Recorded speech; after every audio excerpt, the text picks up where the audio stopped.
Hello. On behalf of the Women's Federation for World Peace International, I'd like to welcome everyone who is joining us for this webinar in this very busy webinar season on the topic of gender equality, a forward-looking, hopeful perspective. This webinar is sponsored by the Women's Federation for World Peace International and co-sponsored by the Women Peace Pioneer Initiative. My name is Alexa Ward, and I've had the good fortune to work with WFWP for the past 25 years, currently in position of an international vice president, as well as deputy director of the Office for UN Relations. The 64th session of the UN Commission on the Status of Women, CSW, was planned for March of this year with the theme, Beijing Plus 25, Realizing Gender Equality and the Empowerment of All Women and Girls. Due to the pandemic, CSW 64 was only held on an official level. Today, we are pleased to present the parallel event that WFWP had planned for CSW in March. As an NGO in general consultative status since 1997, WFWP is profoundly and proudly aware of the unique opportunity it has been afforded to engage in the work of advancing the cause of women and gender equality at the UN. More than 500 women leaders from 16 nations attended the Fourth World Conference on Women, held in Beijing in 1995, representing Women's Federation. In addition, WFWP has actively participated in the annual session of the UN Commission on the Status of Women since 2003. WFWP recognizes and upholds the dignity of women and men and believes that when they work together in unity and in harmony, they contribute to the advancement of gender equality in a manner that is both forward-looking and hopeful. Again, thank you so much for joining us. I'd now like to turn this over to Tamara Starr, WFWPI Director of Communications and Publications, who will serve as moderator for this event. Thank you. Hi, thank you so much. And I would also like to welcome everyone to our parallel event for CSW 64.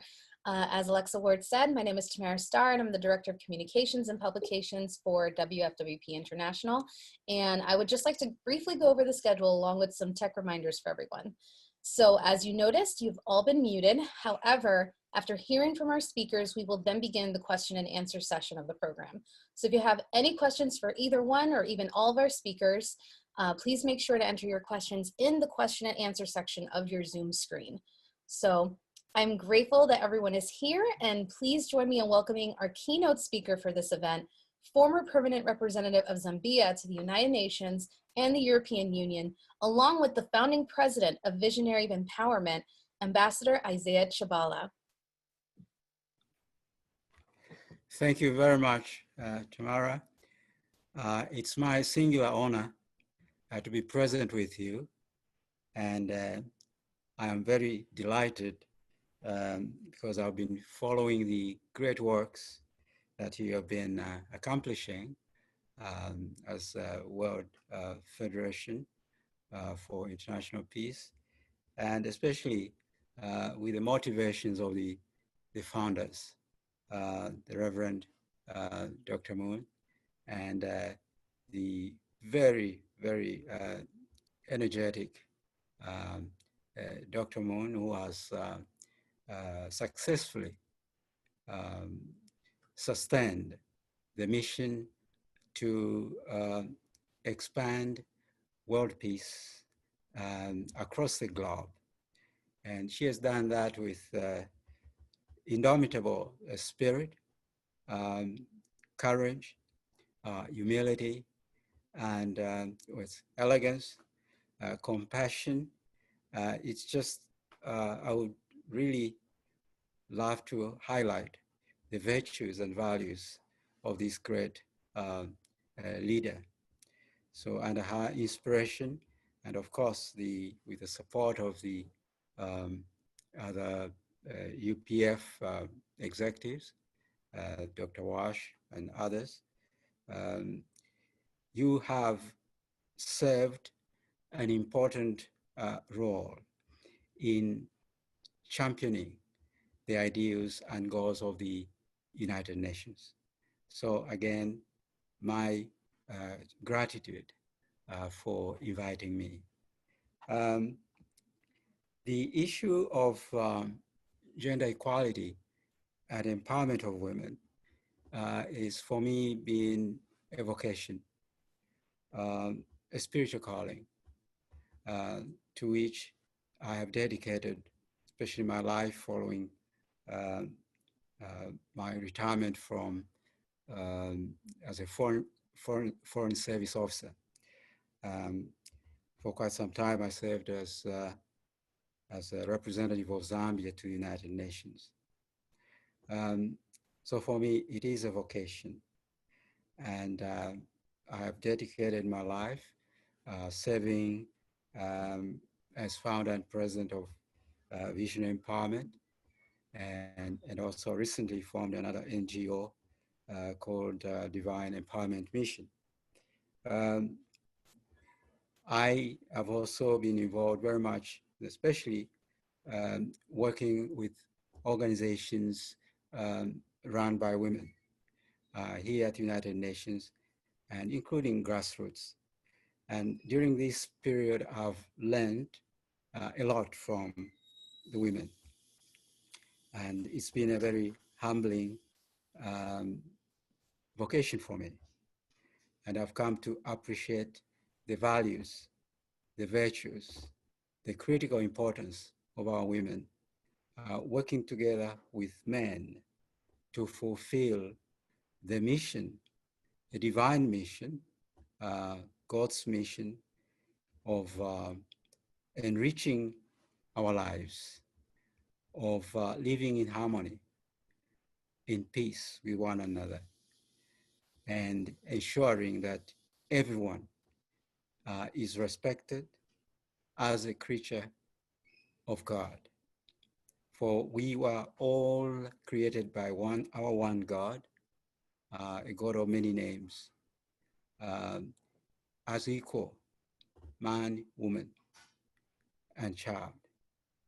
So it is extremely important for us not to lose that recognition of the dignity and divinity and oneness of our being. Now, I know that we've had, for instance, the latest report that I read, the Sustainable Development Goals Report 2019, states that the world is a better place now for today than it was in the past. This I found was in the opening statement of the report. Fewer girls are forced into early marriage. More women are serving in parliament and positions of leadership. Laws are being reformed in advance and to advance gender equality. However, we still have a long way. Despite these gains, discriminatory laws and social norms remain pervasive, along with harmful practices and other forms of violence against women and girls. Women continue to be underrepresented at all levels of political leadership across the globe. Women, girls perform a disproportionate share of unpaid domestic work. Moreover, they continue to face barriers with respect to the sexual and reproductive health and rights, including legal restrictions and lack of autonomy in decision-making among the most disadvantaged girls and women. Now, achieving gender equality will require bold and sustainable actions that address structural impediments and root causes of discrimination against women. Likewise, it will require laws and policies that advance gender equality, backed by adequate resources, as well as stronger accountability for commitments made to women's rights. Furthermore, and perhaps in my view, most important, is the fact that a comprehensive and sustainable solution to gender equality and empowerment of women and girls will require a lens, a perspective lens of moral and spiritual values and ethical principles.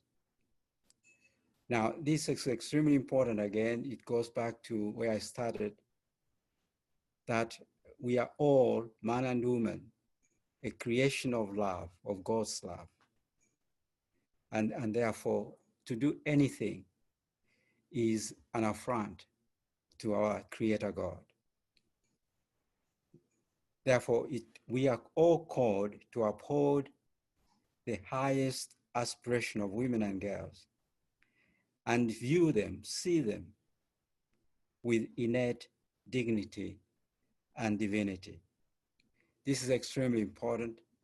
And as we seek to address removing systemic or structural and social barriers standing in the way of empowerment, we need to remind ourselves that we have a command, a commission to treat our better half no less different from how we should treat ourselves. It is God's command. And all that we are doing at the United Nations, trying to fulfill the policies and new targets, these are policies, and they are simply meant to facilitate our quest to act the way God wants us to. If I may also, in this regard, point out that God has created institutions of the family, institutions of religious or faith organizations, institutions of the government to help facilitate the fulfillment of gender equality and empowerment of women, and other responsibilities which are designed to ensure that we all live an abundant life. And this is extremely important, especially at this time that we are faced with a pandemic that knows no barriers. It affects everyone. And this pandemic has served to shine a light on who we are, where we are coming from, what needs to be done. It has shone light on the iniquities, injustices, disparities that exist in our countries and across the globe.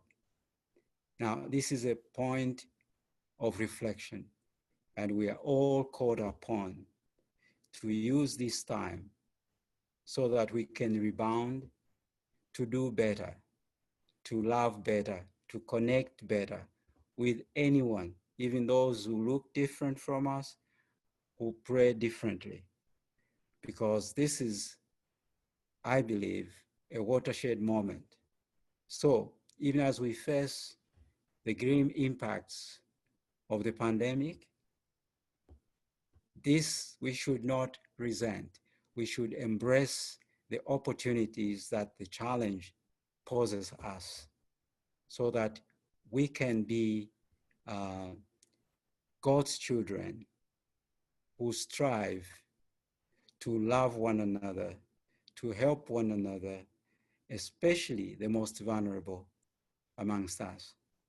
So we are meeting at an incredible time. And this is a time we have to harness and live up to our values, live up to our faith. And it's extremely important. There's one aspect that came to mind as I was preparing for this, And this is the aspect of the role of our young generation. Our young generation have a unique responsibility. It's a responsibility to rise up, to stand up, to speak up, and claim their role in governance, in implementing a lot of the measures that we have before us.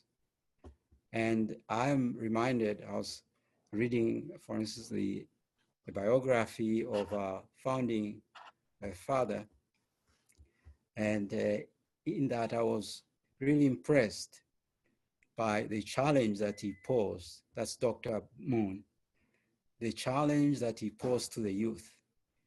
And it's entitled, "Find Your Purpose, Change Your Life." And I'm quoting him. All great leaders in history had a definite sense of purpose in life from the time they were children. They nurtured that purpose with their hearts and exerted great energy to achieve it. And here I could liken quite a number of luminaries here. We are all, he continues to say, created to be great men and women. And God did not send us into this world without purpose. When God created us, he invested his complete love into each person. So we are all created with greatness. Because God exists, we can accomplish anything. And this I found, and of course, extremely encouraging. It's a challenge, it is an advice which is very timely right now for our young people to rise up, to speak up, to connect, to stand out, and to take their legitimate claim to leadership. They have to quote one of my heroes, and we're just past John Lewis. Martin Luther King used to call him the boy from Troy. We have to rise up, get involved even in some good trouble. What did he mean? It's getting involved in activities to right the wrongs of society, even if it means getting in trouble. And I believe this is important. And even as I speak about John Lewis and also the Reverend C.T. Vivian, who also passed the same day, another civil rights icon, it's extremely important that I speak to the power of hope and faith and love. This is what comes out among all great leaders, and for our youth to emulate these values. So again, I am extremely delighted to be part of this great event. At the end of the day, all of us have a responsibility to do something, to be part of the solution, not just to sit up. We know right now, especially when I say thanks in quotes to the impact of the pandemic, we know the ills, we know the problems, the issues that afflict us, and we know how we can only resolve these problems by standing together. United, we'll accomplish everything with God's help. And also to stand up for multilateralism. Multilateralism exemplified and symbolized by our great institution, the United Nations, is extremely vital. Let's ensure that we stand against any efforts, any activities to minimize the system of multilateralism that has been shaped for so long. So even as we commemorate 75th anniversary of the United Nations, founding of the United Nations, it's our responsibility. We, the people, the three first ways of preamble to the United Nations Charter. We, the people, have to stand up and support working together in unity, in harmony. When we do that, absolutely no challenge, no pandemic, even the existing pandemics of poverty, etc., can overcome. It's extremely important. We all have a great responsibility, individually, collectively, just as we have the responsibility to ensure that our governments, our institutions are accountable. It's our responsibility. And again, especially the young people. So on this note, I would like to end, and just on a very hopeful note, I would like to end and in gratitude, thank our women. I've come to love and admire, reverence our women for the standing up with dignity, even under a lot of assaults uncalled for, societal, and some in ignorance. But they've stood up. They stood up with dignity, with diligence, to ensure that God's one family continues to thrive. So once again, thank you very much, and I wish this great event great success. God bless you. Thank you so much, Ambassador Chabala. We are so grateful that you felt this spiritual calling to remind us about our value to speak up, the importance for advancing gender equality together, and to right the wrongs of society. So we are so grateful that you can be here with us today. And next we have the co-founder and executive director of the American Islamic Congress. Please help me welcome Zainab Al-Suwaij.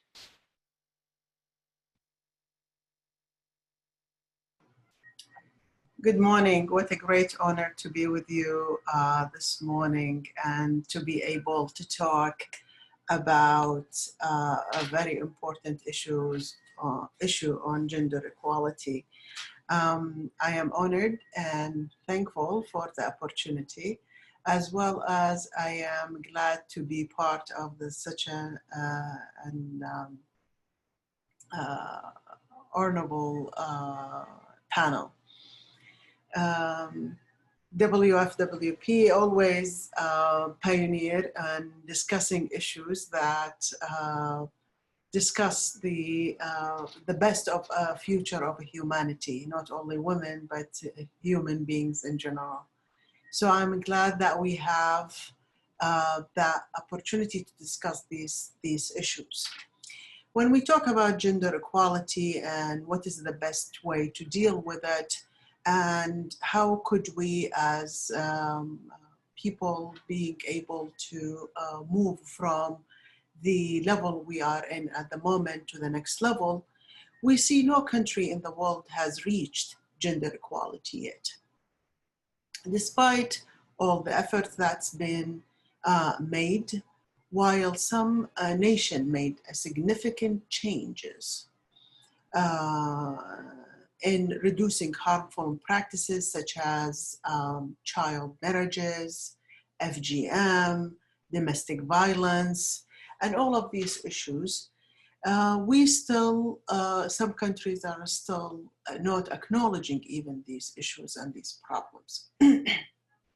So in 2015, United Nations leaders made 17 important global development goals.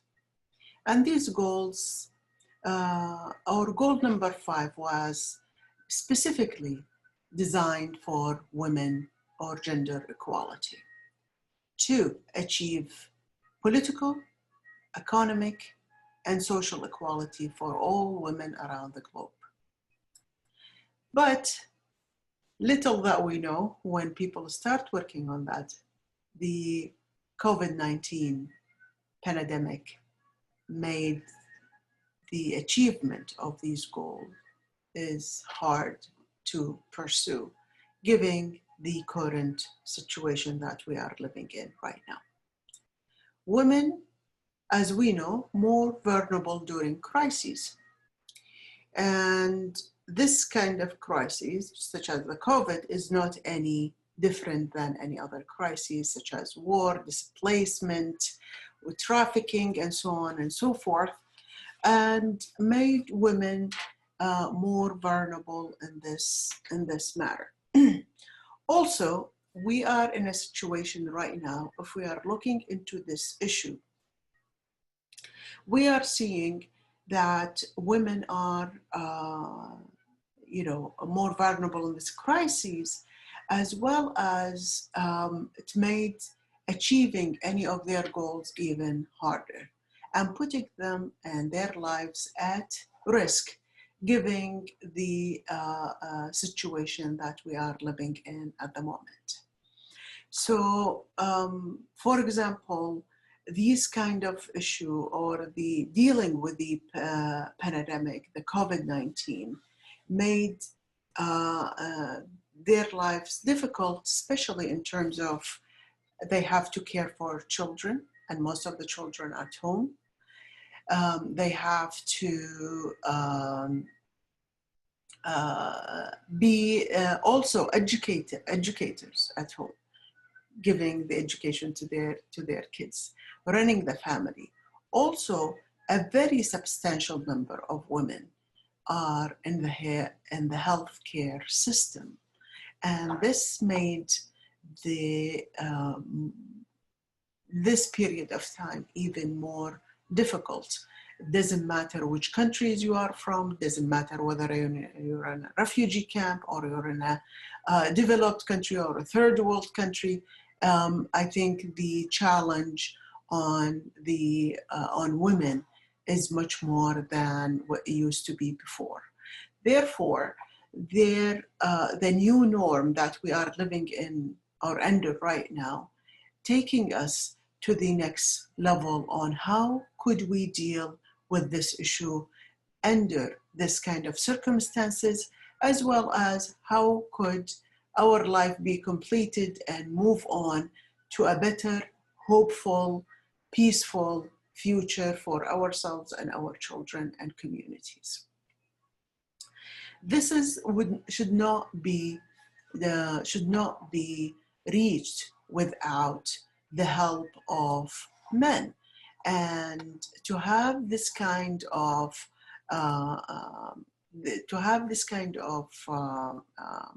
stability in the community or in our communities, and to create that peaceful, prosperous future for youth and children and families. We are facing a very difficult period of time, and up until now we don't know how long it's going to take. We only seen the first period of time and how that developed and took things to the next level, but we are still unsure of the what is coming towards in our near future or even further, given the economy is shaking, given the political also arena is not very clear for many women in many regions around the world. But our hope is that working together as a community, as leaders in the community, activists, parents, families, siblings, children, and youth, it will take us from this very difficult period of time and emerge to a new era, that being able to have that prosper future as well as peaceful future. Having women, men and women working together towards this kind of prosper future will help us navigate through all of these difficulties. I think our communities are now much more aware much more educated about things, about the need to have that collaboration in the community between different actors to reach that prosperous future. And these kind of programs that's been created to educate the community about the role of women, about gender equality, about working together side by side to reach the level of prosperity. It's still a challenge. And given the situation right now, and given what's going on around the world, it's even making it more difficult, but we have that hope. We have that understanding of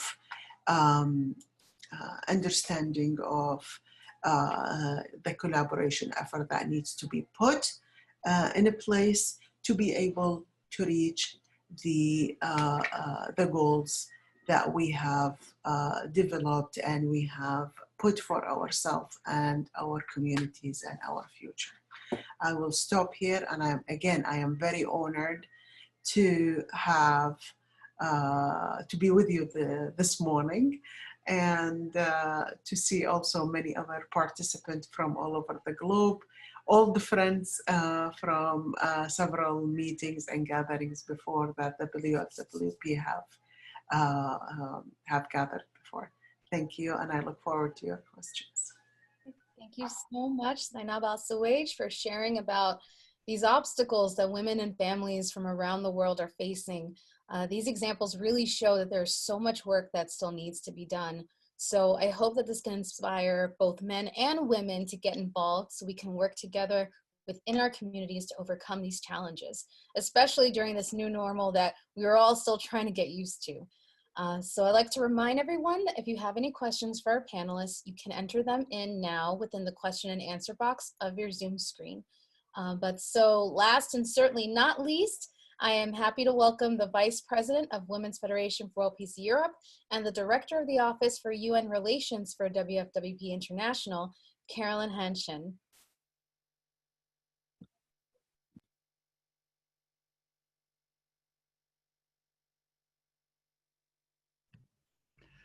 Thank you very much, Tamara.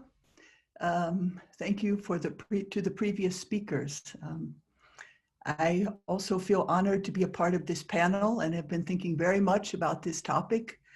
I would say since childhood, I was a committed tomboy, exactly for reasons that we are all discussing about today.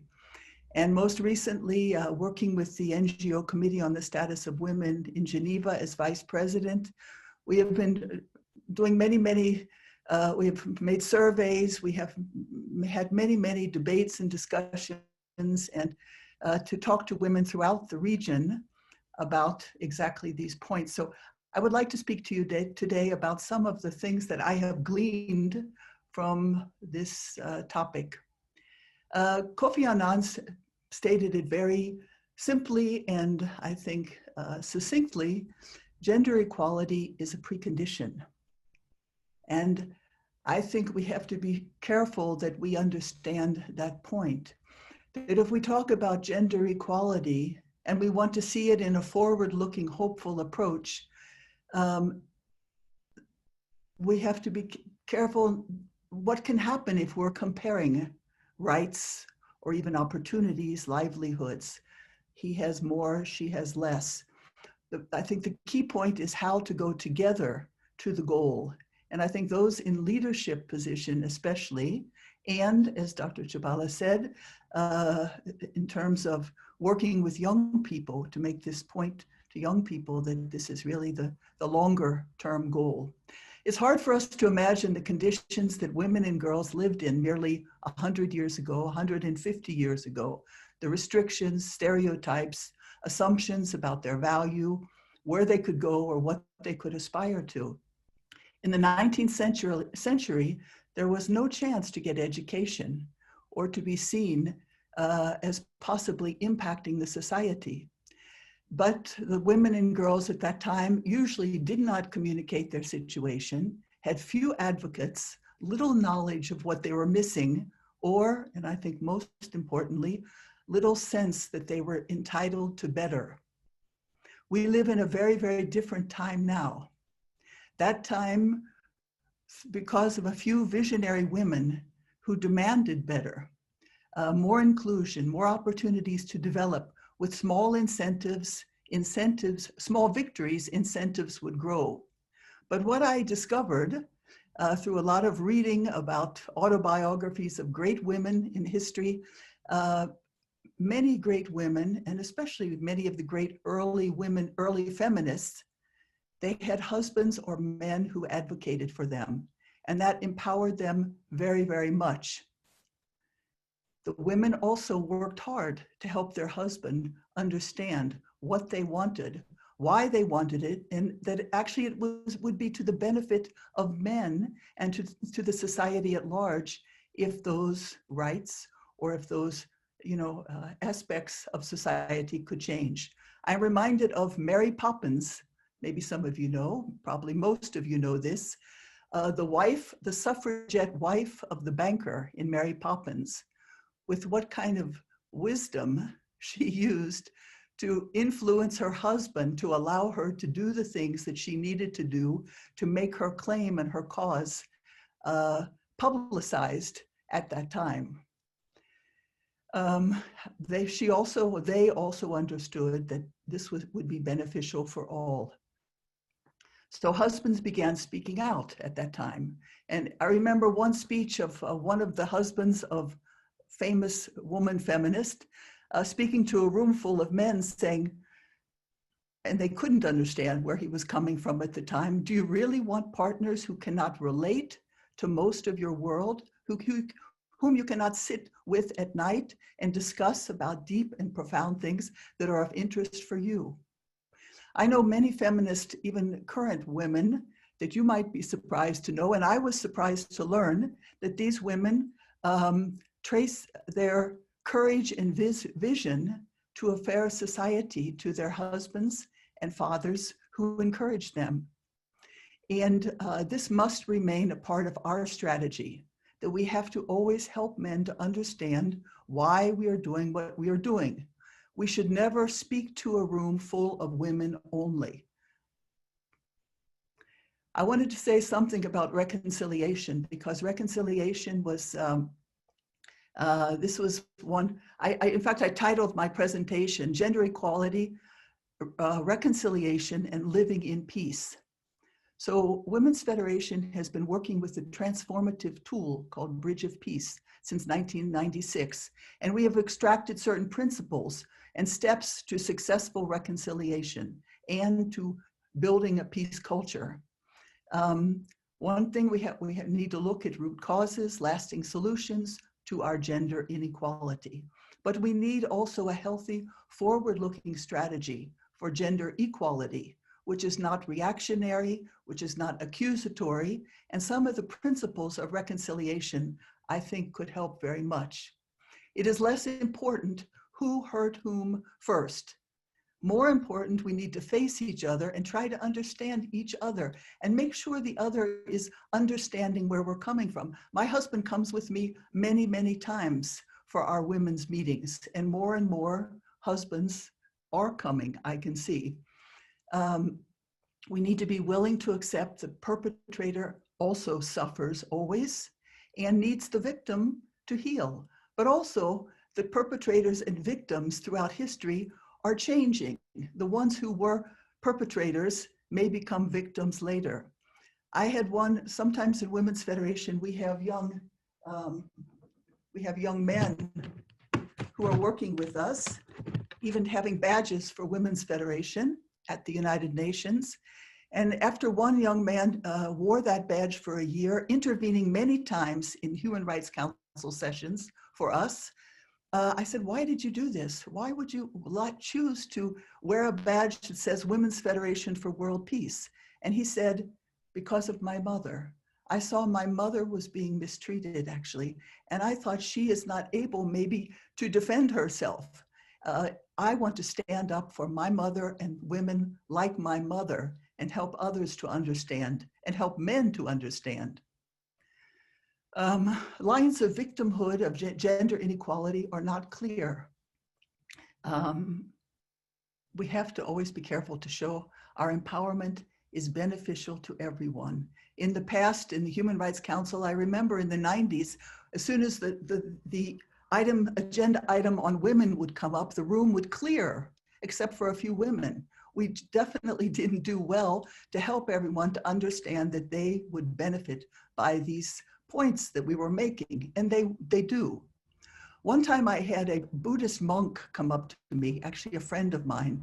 In great seriousness, he came up to me and said, I want to share something very profound with you. And that is that if you want this age of women to be successful, women's liberation to be successful, you have to manage to give men the respect, give men respect. Otherwise, it will be dominion of women. And historically, how much time do we have to go through to undo that? So in closing, I just wanted to say that now we live in the time of amazing tools like this, SDGs and all the thought that has gone into that. We live in a time where peace is really imaginable. It is possible and unimaginable to people who lived just a century ago. So more important than who leads whom is that we look around to take care of each other. And in fact,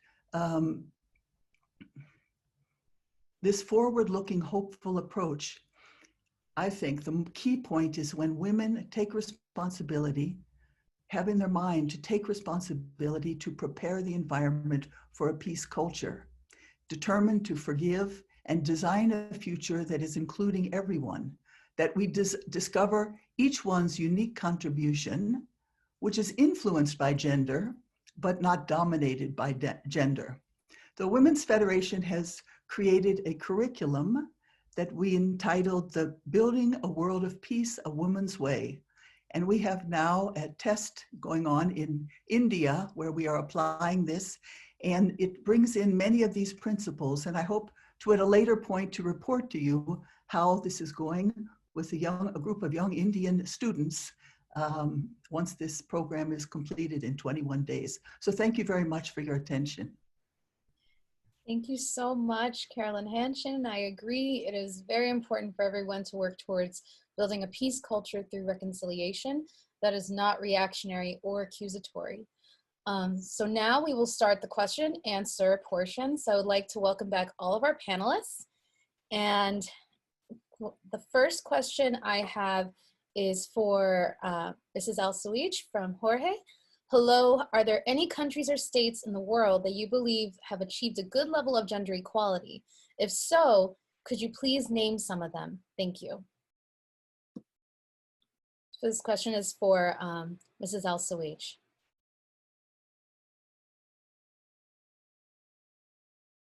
I think you're muted.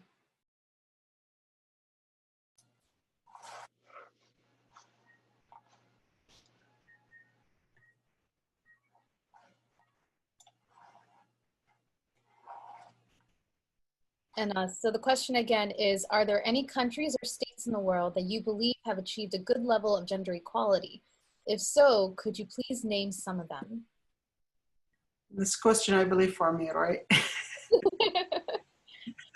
There are many countries that they have reached a good level,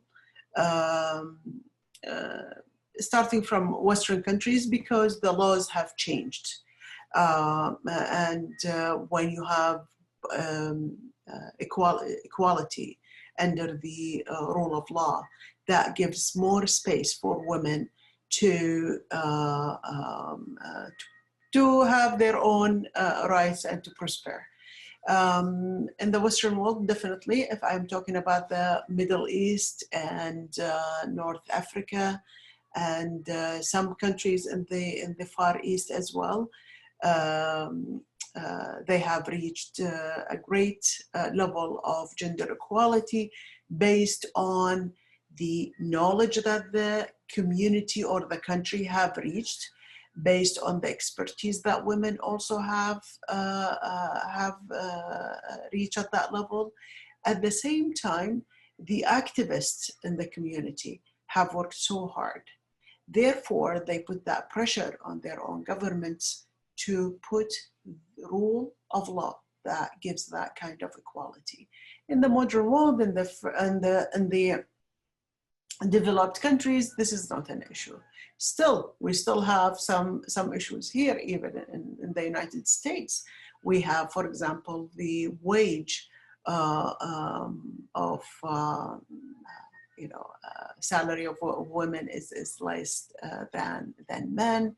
Many other issues underlining. But in general, if we're looking at the general picture, we see that kind of equality is in there because it's been guaranteed under the rule of law. In some other countries, women have these rights are been deprived from them. As simple as custody of the children, have the right to determine her own future, have the right to marry the person she wants, and so on and so forth. So there are many underlying issues that sometimes these boundaries comes from many different aspects. If it's not a tradition, it's a tribal, it's cultural, it's religious boundaries, or government boundaries, and so on and so forth. Sometimes the situation of the whole area the people are living in, if they are displaced or under war or under threats, in crises or disastrous areas, that gives women equality, makes it very weak in these places. But in general, if we're talking about countries that's been worked so hard on these things, and the work have not been done yet, even in the most developed countries and the most prosper communities have not reached the 100% equality we're talking about. But there are levels, definitely. Thank you. Thank you so much. So our next question is from Christina Sayer from Carolyn Handschin. Can Mrs. Handschin please explain what Kofi Annan meant by gender equality is a precondition?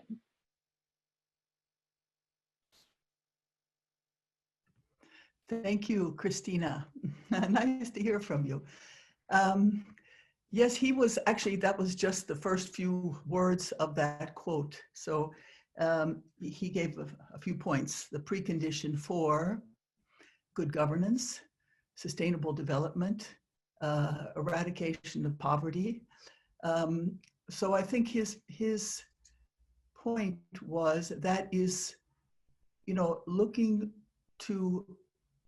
for the aspect of equal in terms of the rights or in terms of opportunities.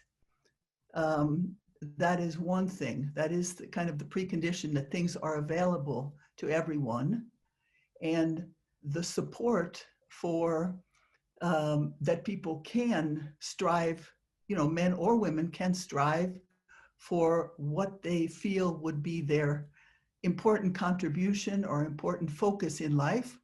That this is, that is the precondition is there. But then beyond that, where we go with that, how we work together, men and women together to create the peace culture or the peace society is kind of the next step. So the precondition is just that everything is available, but then comes the initiative, individual initiative of girls and boys, men and women, all people in society to work together to accomplish that. I had wanted, if I can just take one more minute, one point I didn't make in my presentation, but I'd wanted to say was I was in Palau last year, December, for a conference. Women's Federation worked together, actually co-sponsored with the First Lady of Palau, and the Universal Peace Federation was actually the host. during that time, I had a chance to talk with many first ladies and many women from Asia Pacific area. And some of these areas have matriarchy or matrilineal societies. And I was so curious to see what they would say, how they live actually with the men, how do they manage this and have harmony. And it was so, I thought this was a situation where even though they could have claimed more dominion according to that theory, the textbook theory, but actually in all their cases, they always chose, all the ladies I talked to, they chose to say, well, the men are responsible here and we respect them and we have this responsibility. But almost before they even said what they were responsible for, they really understood that they have to uplift men so that they can actually, it's not a matter of who dominates who, it's so that we can live together in peace. So yeah, thank you. Thank you so much. And now our next question is for Ambassador Chabala. Can you give us an example of good changes happening in your home country of Zambia or surrounding African countries in the past decade or so?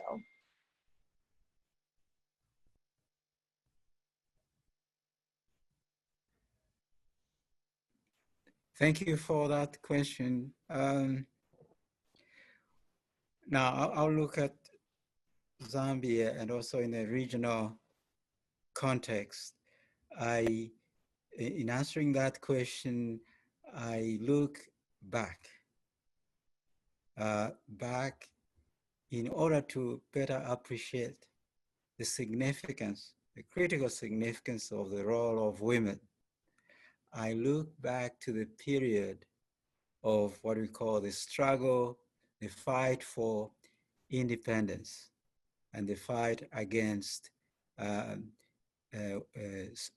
racism and white supremacy, especially in South Africa and some of, what is Zimbabwe now.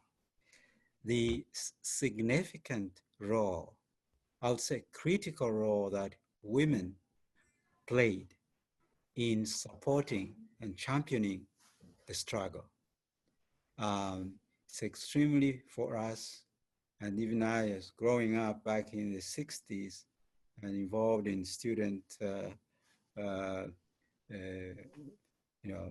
movements, etc. I recall with passion, with affection, the critical role that women play, because they are the ones who, when the men who are actually involved in the sort of activities, especially the demonstrations or other civil rights, nonviolent civil rights, they are the ones who maintained the households. They took care of their homes, they fed their children, they did everything in support of the struggle. Anyone, and I'm old enough to claim this, no one, in fact, everyone will say without the involvement and activity, action of the women, would not be where we are at all. And an example of an icon, Nelson Mandela, who is again one of my heroes. When he was incarcerated on June 6, I remember, 1964, for 27 years. And then his political home, I say, African National Congress, was banned in South Africa. The entire executive of the African National Congress had to leave. And they left and they took refuge in Zambia. And Zambia hosted the executive committee of the African National Congress and other political refugees, and also neighboring Namibia as well, the entire executive committee of the SWAPO at the time. And they lived in Zambia for more than 30 years until the liberation of the countries when Mandela was released, and also when Namibia was ready. Now, this touches on, I'm sort of digressing a little bit, but still, the point I'm making is when these political activists had to live in exile, they didn't always move with their families. The women who remained in their countries, had to care. They provided everything, all the care that was needed to support the family and also to support the human rights or independence struggle internally. Nelson Mandela, in case of Nelson Mandela, we know that, again, another icon in my view who may not have received the accolades that she deserves, Winnie Mandela, took up the struggle, and you know what she did. So, yes, I look back to that because there's no way we could be where we are without looking back. Now, currently, I see that a number of countries, and this maybe touches on the question that was earlier raised, certain countries have moved faster in attaining specific sustainable development goals, and especially where we have legislation. For instance, the legislated quota targets, certain countries are moved fast. I mentioned Rwanda, for instance. Rwanda has one of the highest percentages of representation at the political level, especially in parliament, over 70% if I'm not mistaken. And the other countries, South Africa, they are moving. But one constraint I should mention has been the funding as well. The legislation policy may be there, but not supported by adequate financial resources. So, but overall, I am very hopeful myself. I have a lot of confidence that with or without the funding, the women, especially in Southern Africa, I'm very familiar, Southern Africa region and West Africa, have taken that stand. They don't always talk about it, but they do quietly and respectfully and effectively. And again, that's, I need to acknowledge that. Thank you. Thank you so much. And we only have time for one more question, unfortunately. Thank you so much to everyone who submitted. This is going to be for Carolyn Handschin from ESSI. What advice can you give about how we can work on gender equality matters in Kenya?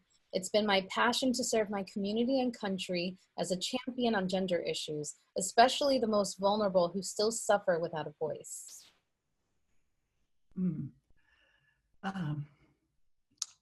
Thank you. Thank you for that question. Of course, specifically, I don't know the situation in Kenya so well. We have chapters in Kenya and I read reports from there. But I think there are some principles that are, which in fact have been mentioned today by all of our speakers. I would say it's important. I don't know if you are working with other women or young women, but it's important to work together with others who have a similar kind of vision of how society should be and ideas about how women can be empowered. It's important for you, or at least everyone in this group that wants to work together, to understand things like how the UN is working on these issues, as well as knowing your local situation about these issues. If you want to mediate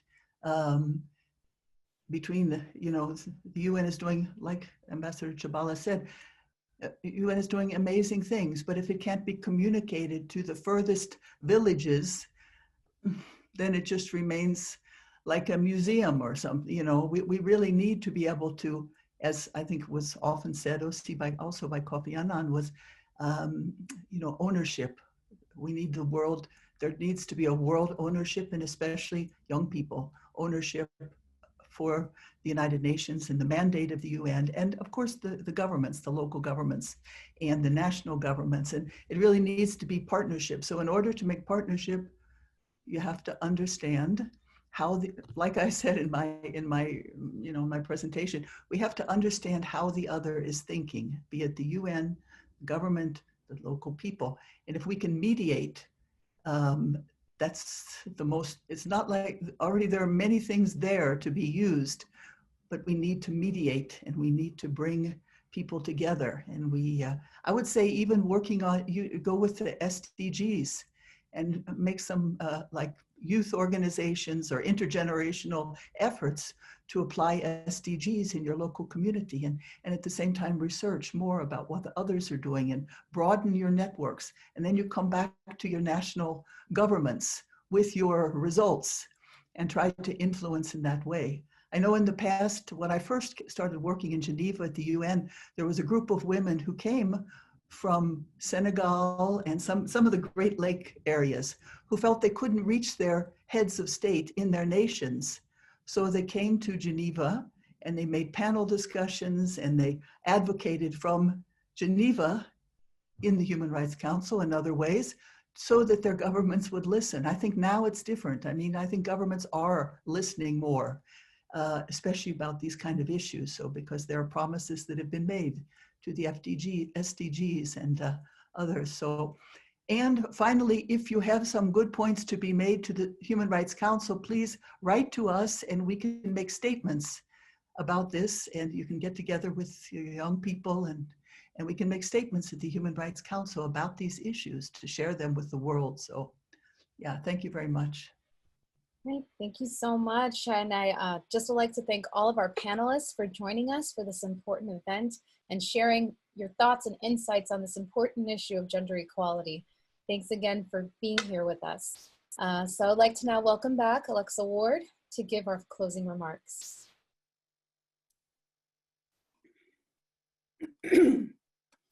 Thank you, Tamara. You did a wonderful job. So as we come to the close of our webinar, we'd first like to thank the panelists, thank Ambassador Chabala, Mrs. Al-Suwaij, and Mrs. Handschin for their insights and valuable remarks. You have given us a lot to think about and to consider on this really important and timely topic. I'd like to acknowledge the WFWP team that produces these webinars, Grace Kellett, Tamara Starr, Mako Mori, Karen Sapra, and Laura Hornbeck. You're a wonderful team. Even a few months ago, we didn't know we would need to have such a capable virtual team, but you rose to the occasion and we're so very grateful. And to those of you who joined us today, our friends and colleagues, thank you for your support, your participation, and your interest. We'd like to inform you of two opportunities related to our co-founder, Dr. Hak Jahan Moon, whom we refer to as Mother Moon. The first is the availability of her memoir, The Mother of Peace. The second is an announcement of the Rally of Hope for the Firm Establishment of a Heavenly Unified World, which will be held on August 9th in Korea, and then depending on time zones around the world, and will feature the message of Mother Moon. We'll be following up with you about both of these opportunities. So at this time we say thank you and farewell, and we look forward to seeing you next time.